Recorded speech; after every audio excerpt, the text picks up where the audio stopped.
Hi guys, so somebody asked me to make a video on narcissist and trauma. So are narcissists, are they trauma survivors? And I've read quite a bit about this. A lot of this is going to be just total opinion. Well, like all my videos, I'm not a licensed psychologist. Most of my experience here is either anecdotal, personal experience, or what I've read. So this is kind of my understanding of it. And again, this is, sort of off the cuff, so it may not be completely accurate, but this is just what I understand to be the case. So my understanding is that narcissists are, in a sense, trauma survivors because they typically grew up in homes where the message that they received is that you must be perfect in order to be loved. You must perform in order to be loved. And you must, quite often one of their parents, one or both parents, is a narcissist. So what that child learns is that their whole job is to make the parents look good. And as long as they make the parents look like perfect parents and perform well, then they will be given love and affection, right? Or conditional love. It's very much conditional love, right? So that narcissist grows up believing that the only way that they can receive sort of approval is, or positive reinforcement is by performing up to the parent standards or performing perfection. So they're not getting that unconditional love. And of course, I don't think any human being can truly give unconditional love. I don't know if that's actually possible for humans, but some people are much closer to being able to do that than others. And they are going to love their kid no matter what their kid does. And their approval of their child is not based on what the child does to make the parent look good.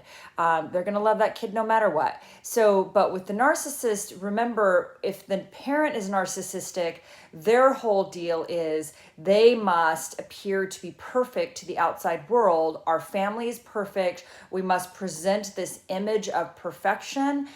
We don't want to know what's going on behind. We don't want to know what your emotions are, what your true feelings are. If you're upset, if you're sad, if you're depressed, if you're feeling isolated, we do not want to know that. We want to see your mask of perfection. We want you to send that mask of perfection to the world. And all we really care about is performance. So are you getting straight A's? Are you a top student? Are you achieving? Are you making me look like a perfect parent? Because if you're doing that, then you're fulfilling your role. And then I'm going to give you some adulation and some attention, right? I'm going to give you approval based on performance rather than love based on you just being lovable for who you are. And it doesn't matter whether you get straight A's or straight D's, I'm gonna love you anyway. Of course, I want to encourage you to do better in life and to do well, but I am going to love you whether you're a D student or an A student, and I'm going to show you love and approval no matter what. So again, these are conditional families. They're all based on, the approval and affection is all based on performance. And again, notice that I'm saying the approval and adulation. So the parent will dole out approval based on performance, so that that child learns that there's no such thing as unconditional love.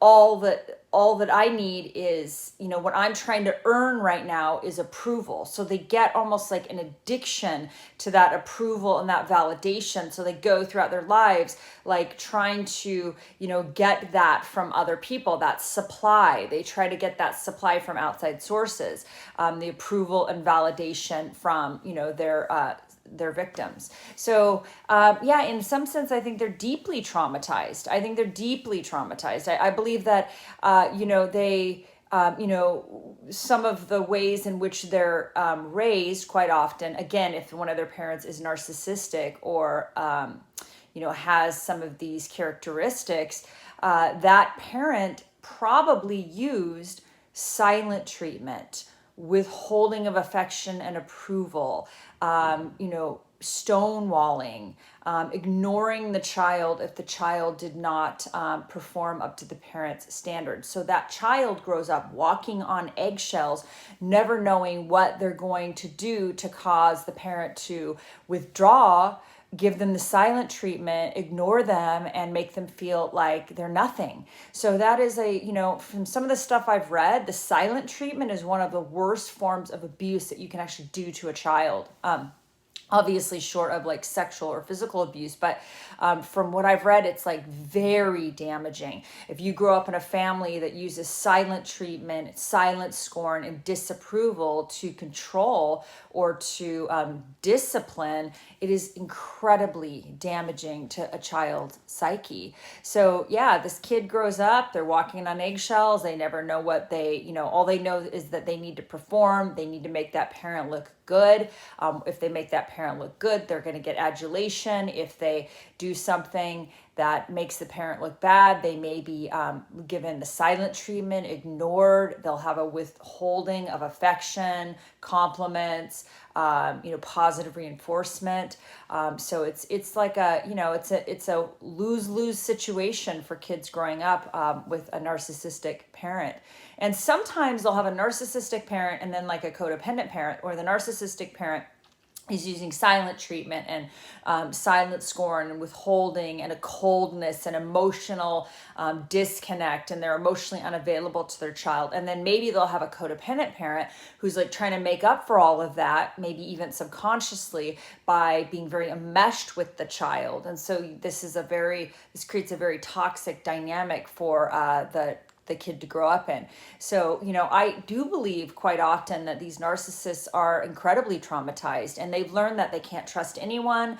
They've learned that intimacy is, in any form of being close to another human being, is dangerous and going to be painful, and it's going to result in pain. So they avoid intimacy at all costs. They grow up, maybe if they have one of the parents is sort of codependent, and they grow up with that enmeshment. They believe that being close to somebody means that they're going to be enmeshed and swallowed whole. That's sort of if they've become like the avoidant. So it's like this dichotomy. Either they're going to have complete enmeshment, swallowing and control from one parent, or they're going to have this withholding, silent treatment, silent scorn, and withholding of emotional coldness from another parent. It's a very again, a toxic dynamic to grow up in.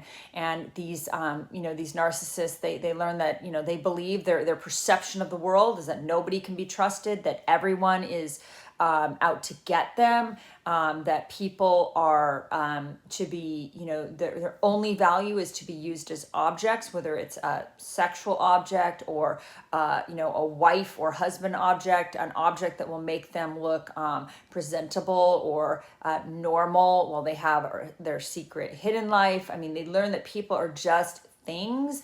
Their children are just things. They're extensions of them. The whole point of the children is to make the narcissist look good.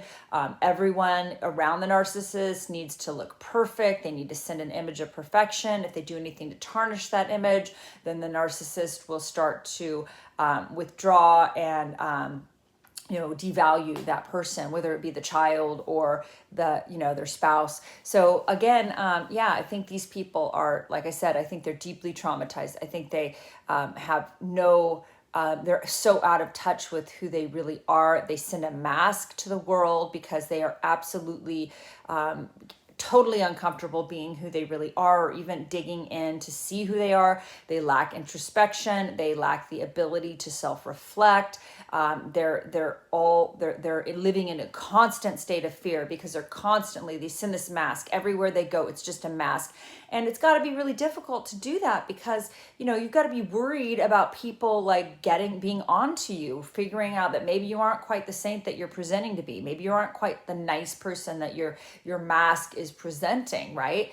Or if you're the overt narcissist, they don't care to send a nice person mask. They just send a mask of, it could be a mask of perfection and high performance. But either way, they're constantly living in this state of anxiety and fear and trauma. So in some sense, I think they're